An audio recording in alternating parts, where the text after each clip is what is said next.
It's December 22nd, 2025, a Monday night. This is more or less the 7 o'clock hour of the show, the second of 3 parts. So if you missed part 1, I think you might want to go back and hear that. But if you're all caught up, you can also go back and listen to any of the 430-some episodes of Deep Focus posted already. But let's forget about all that. Let's move on ahead. Will Calhoun is here. Jack DeJohnette's our topic. It's a great one. We've got glorious recordings. We're deep in this trio section of the group that Jack DeJohnette had with the sons of John Coltrane and Jimmy Garrison, respectively, Ravi Coltrane and Matt Garrison, both of whom very worthy contributors in their own rights here. And, well, you'll hear for yourself. They are standing tall with Jack DeJohnette, both contributing enormously. There's nowhere to hide in a trio recording. And guess what? We are the beneficiaries. They sound fantastic here. All right, let's do it. Deep Focus. Our guest tonight, Will Calhoun, and we are putting the Deep Focus on the magnificent Jack DeJohnette, who left us recently, but we went into the KCR archives, and surprise, surprise, we did find some gems. We started out with this trio set with Ravi Coltrane on tenor and soprano saxophone, Matt Garrison on the bass, Jack DeJohnette playing drums. He also plays some piano, and we are in Chiasso, Switzerland, November of 2015. Should we hear some more music? You want to? I would love to hear some more music. Let's hear some more music. And we're going to come back and talk some more about this with Will Calhoun. But first, we will venture back to Chiasso. Jack DeJohnette Trio on WKCR.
You've never heard that music. Thank you. Thank you. Nice Jack voice. Thank you. On behalf of Matthew Garrison,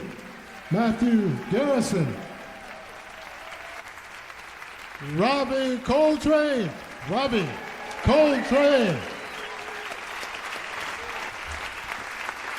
myself, Jack DeJohnette. Thank you. And our excellent sound engineer, Pablo Ben Sermon. Yeah. Thank you. Thank you. Thank you.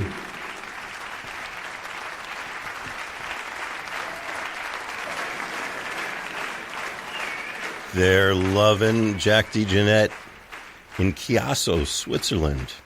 I wonder if they're going to do an encore.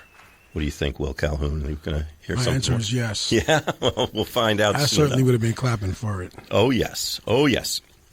November 2015, this trio date, and the show's called Deep Focus. I'm your host, Mitch Goldman. Will Calhoun is our guest. Will has directed our attention to the brilliant Jack DeJohnette, and we are We're in it. We are in it with you. You are in it with us. And what were we just hearing? What do you think's happening on that stage? How does it feel? Magic. It is. It's great. It's nice to hear all three brilliant musicians without a pianist. Nothing personal. I love the piano. Except for Jack. Yeah, except for Jack, who played. Yeah, but when they were playing trio and Jack's playing drum set, not having the so-called chords to spell everything out. I mean, we heard Inner Urge, the great Joe Henderson composition, and many other things tucked into there. The space and the improvisation and the vision to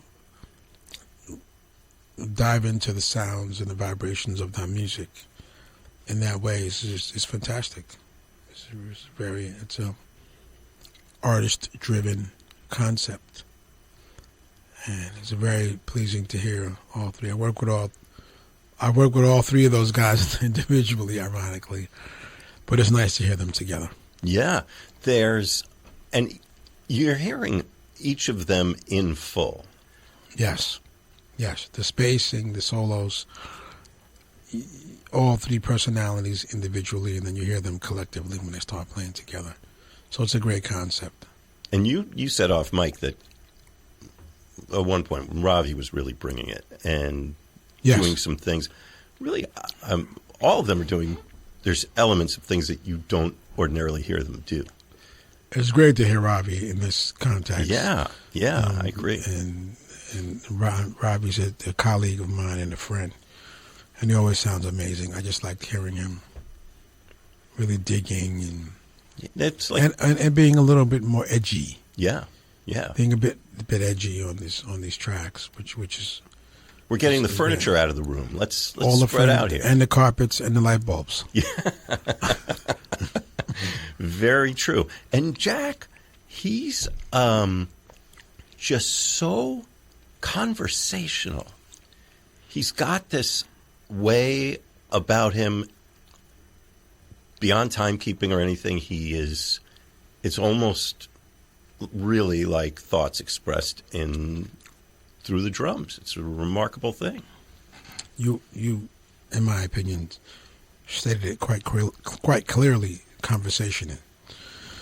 And Jack has always had that brilliance on the kit to have a conversation. He even has, when he's taking drum solos, in my opinion, he's having conversations with himself between the hi-hat and the snare and the kick drum and the ride cymbal.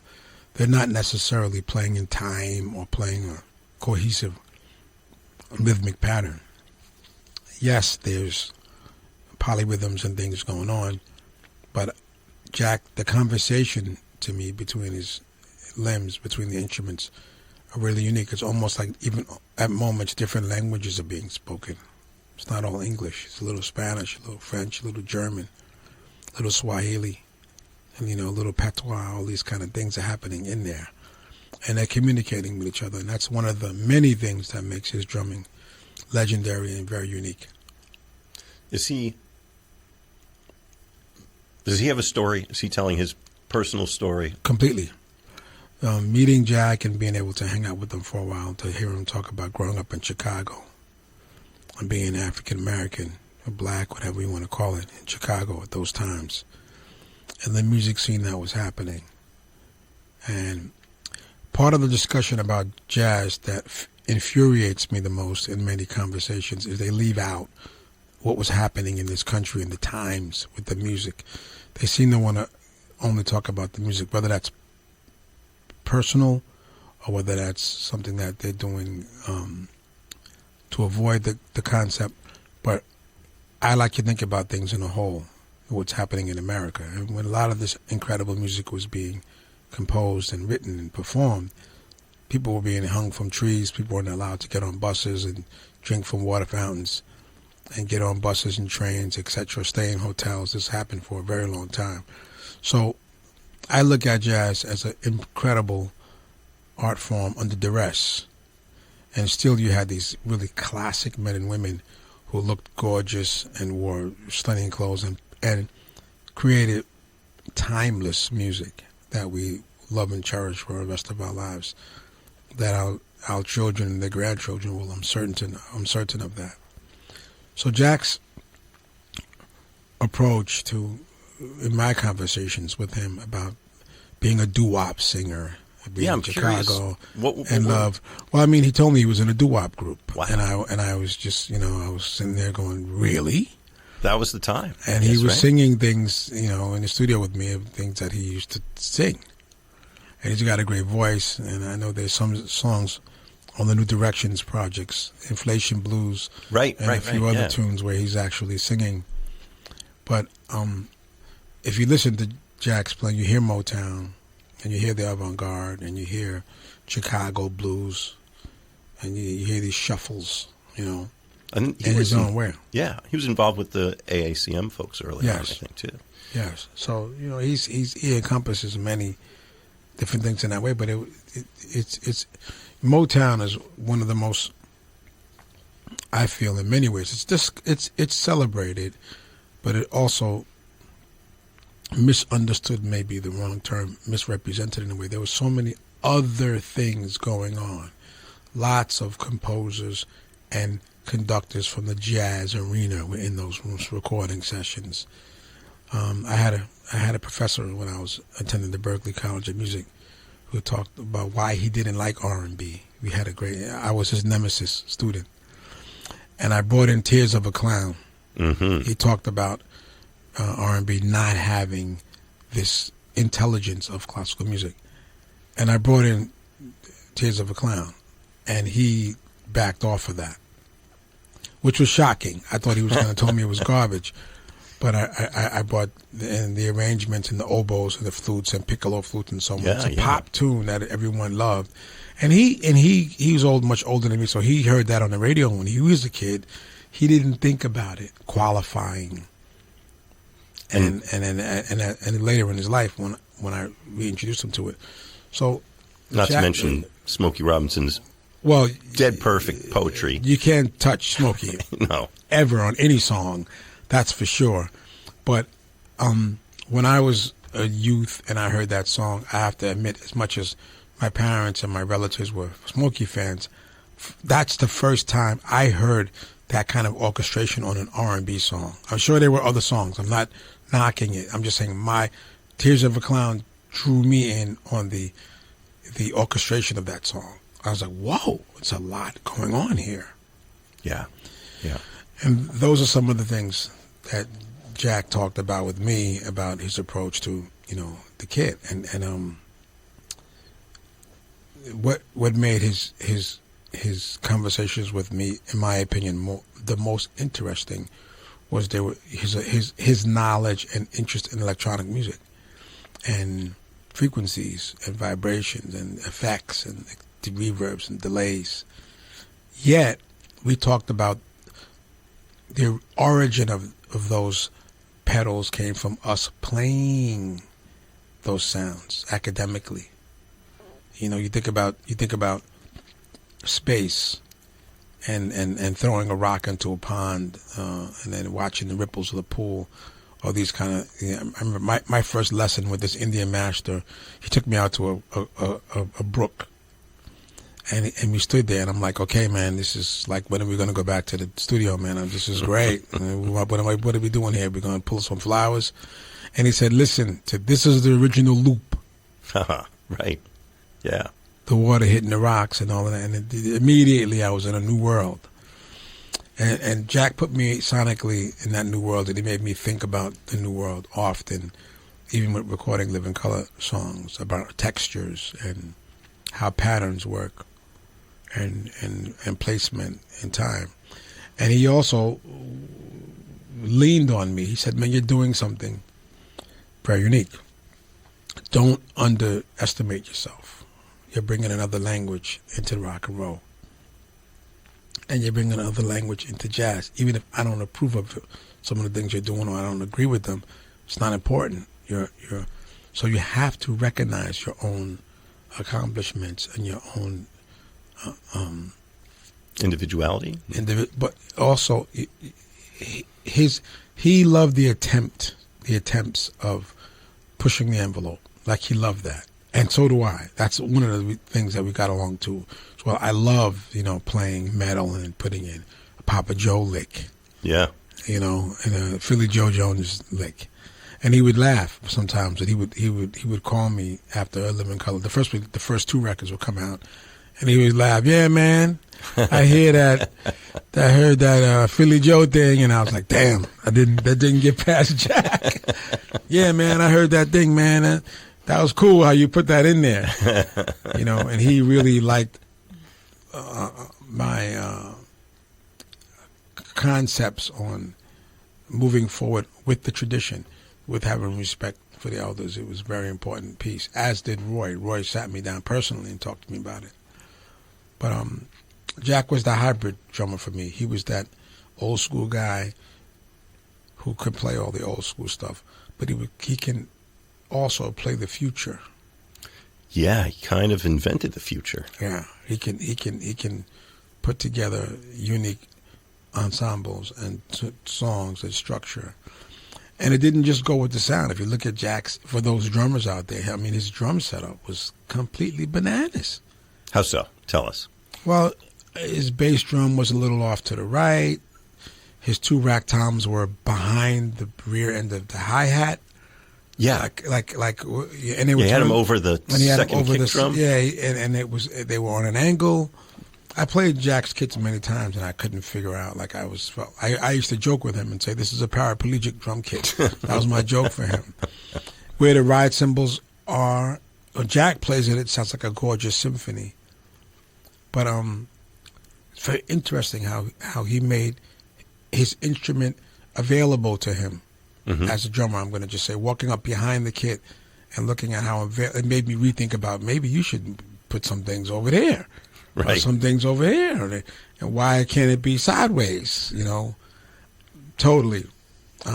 For his thinking and his incredible rhythmic intellect, the way the kit's set up, no other drummer set up like that. Rock, jazz, funk, whatever. No other drummer to me had the concept of the setup of Jack's, in my opinion, and I still couldn't. I would say play it today the way but he inspired me to think about.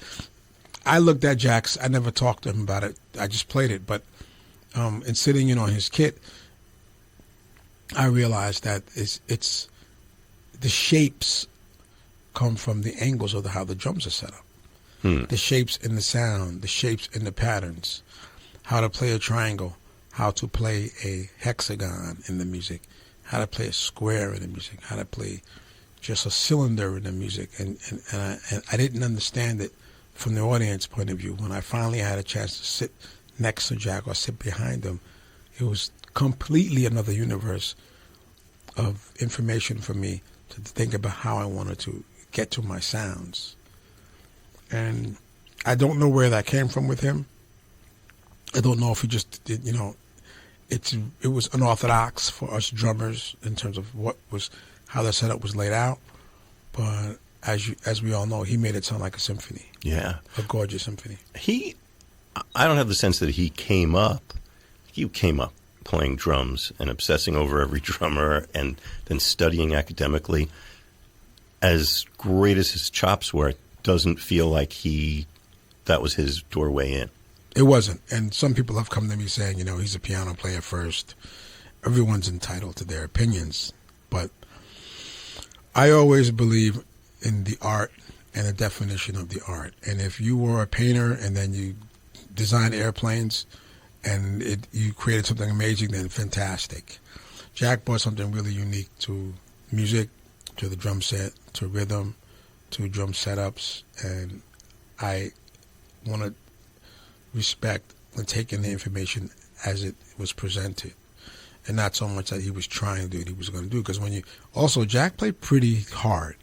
He's pretty heavy, and I didn't get that on the records. And I was a student in Boston, and a bunch of 12 of us went out to see Jack in New Directions, and we left there going, damn, he's hitting just as hard as Tony. Which is, I don't know if people have the sense of it. And as you say, if you're just hearing drums that are mic'd, whether on a recording or maybe even in a live situation, you don't have that sense of how drums communicate literally when you really get them moving and get the air moving around them, and it vibrates people's bodies. It carries great distances.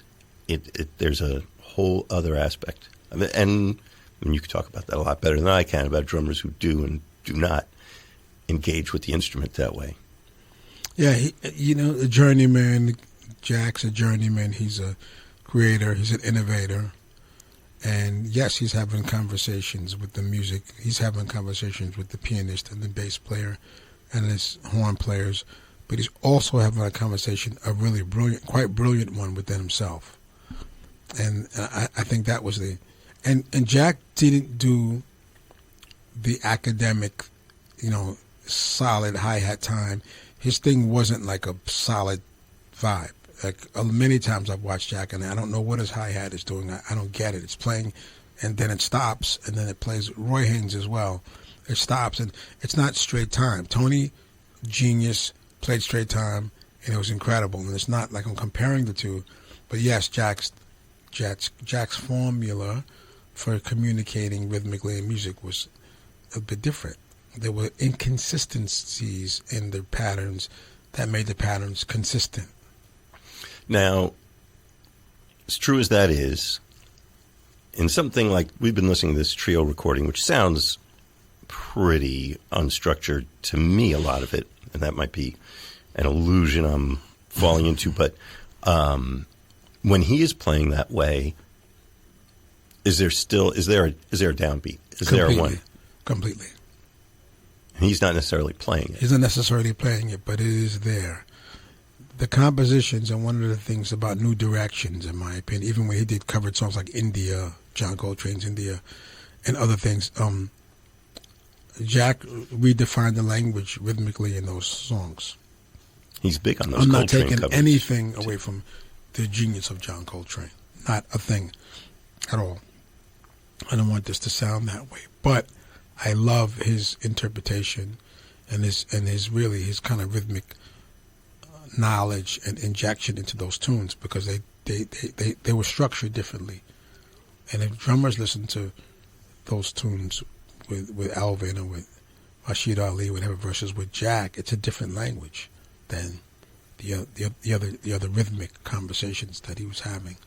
So for me, those type of approaches get my attention. They're like extremely new and conventional, not non-conventional, but they knock down, more importantly for younger drummers and younger musicians that are out there, it knocks down the walls of conformity, and it allows you to hear things in the way that you hear them.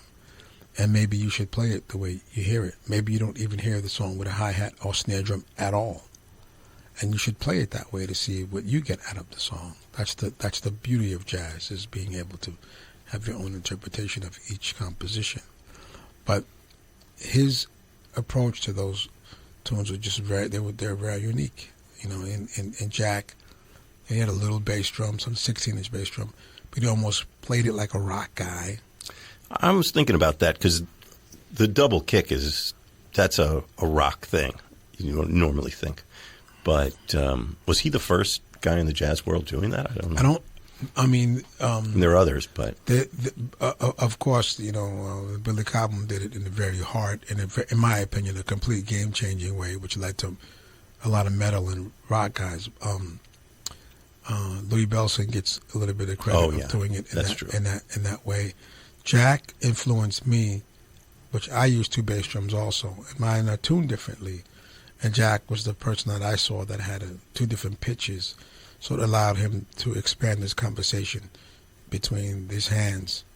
When you have two different pitches, of the bass drum only has one note, that's one conversation. When you have two notes, you have two limbs to play those two notes, and you have two hands, then you can speak Spanish and French and English and German and patois and all of those things all at the same time when you throw in the cymbals and other things. So he inspired me in a way with the two bass drums to completely introduce new tonal rhythmic information. Yeah, he's got this gigantic vocabulary, and then of course the fact that he plays piano doesn't hurt those concepts. I mean, he's a brilliant pianist, and he mentioned to me, what you may know, that was his first instrument, like Stanley Jordan as well. So he's well established, in my opinion. Whenever I jammed with Jack, once we jammed on 2 drum sets together, which was my favorite. But the other jams we had, he was on keyboard or piano. We were figuring just some kind of ideas out. Egotistically, I preferred the 2 drum sets, because when you're sitting directly next to someone like him who plays the way he plays, it's complete. It's a direct download of information. Yeah. And really inspiring. Will Calhoun, I never would have guessed. I had no idea. And this, obviously, Jack DeJohnette's music and your personal relationship with him have meant the world to you. And I don't say that as just offhandedly. I mean, literally, the world. And so glad you're here sharing this insight with us. The show's called Deep Focus. I'm your host, Mitch Goldman. Will Calhoun chose the topic tonight of Jack DeJohnette. And I know he held a special place in the community, in a lot of overlapping communities. He really was beloved. And I've been talking to a lot of musicians who everybody, I'm not going to say everybody, a lot of different people from different points of view in the music felt inspired by him and touched by him. He passed away very recently, and we are remembering. This is not a memorial broadcast. It's a special kind of deep focus. And we've got the KCR archives came through once again. When last we heard, we were in Chiasso, Switzerland, and on stage with Jack DeJohnette and Matt Garrison and Ravi Coltrane. And we were just hoping that maybe they would come out for an encore. Should we see if we can get them to come back out on stage? Yes. Yes? All right. Yes. Will Calhoun, the answer to every question is yes. I have a feeling, I don't know, but I have a feeling we just might be able to get them to come back out. I hope. Can only hope. Oh, here they come. They're coming back out. Yes, life is beautiful.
You did it, Will. I think it was maybe something you said. Will Calhoun, our guest tonight on Deep Focus. I'm your host, Mitch Goldman. Did I give that station ID? I'm going to do it again because it's so much fun. Yes. That is part 2 of 3 parts of this broadcast from Monday, December 22nd, 2025. Our topic, as you know, Jack DeJohnette, and that was selected by my guest, Will Calhoun. Drummer Will Calhoun, who I actually met many years ago. Before Will Calhoun was in the band Living Color that would make him known to the world, we met through WKCR, and our mutual friend, Elliot Bratton, who was then a KCR broadcaster. I'm sure there's a small handful of people that remember this because he was a great on-air personality and part of our crew. And he and Will had grown up together in the Bronx. And Will was recently graduated from Berklee School of Music. And really interesting. I'm picturing him in his sprightly youth. And then he joined Living Color, and they blew up, and the world discovered this earth-shaking rock drummer, and only later found out that he was a greatly accomplished, trained, disciplined, creative jazz musician. And since then, not only, Living Color alone obviously put him on the map, but the number of recordings he's made as a leader, as a sideman, the new places in music that he's discovered and explored in his lifelong journey of uncovering the sources and the meaning of rhythms. And he's an inspiration. He is taking himself and taking us along, those of us who've gone on this journey with him, to find some deep waters and the things that there are to feast on there. He's a very, very intriguing mind, a beautiful musician and a friend. And I'm so grateful he came with us because he's just shedding so much light here. Obviously, you know what I'm talking about because you're listening all the way through to the end of this. All right, guess what? I'm going to stop talking. That was part 2. I'm going to see you over at part 3. Go do yourself a favor. Go check out Deep Focus. You can go probably do this on your podcasting app. You can always go to the hosting site. It's my name, mitchgoldman.podbean.com. And there's over 400 episodes, including a few with Will, several with Will Calhoun. And I might have mentioned, did I mention this? Man, the one we did on Elvin Jones, that stands apart from every other Deep Focus episode in a very particular way. Go and listen to it. You'll hear what I'm talking about. But all those episodes, they're like my children, I tell you. I could not choose among them. There's so many great moments. All right, I'll see you at part 3. It's Deep Focus.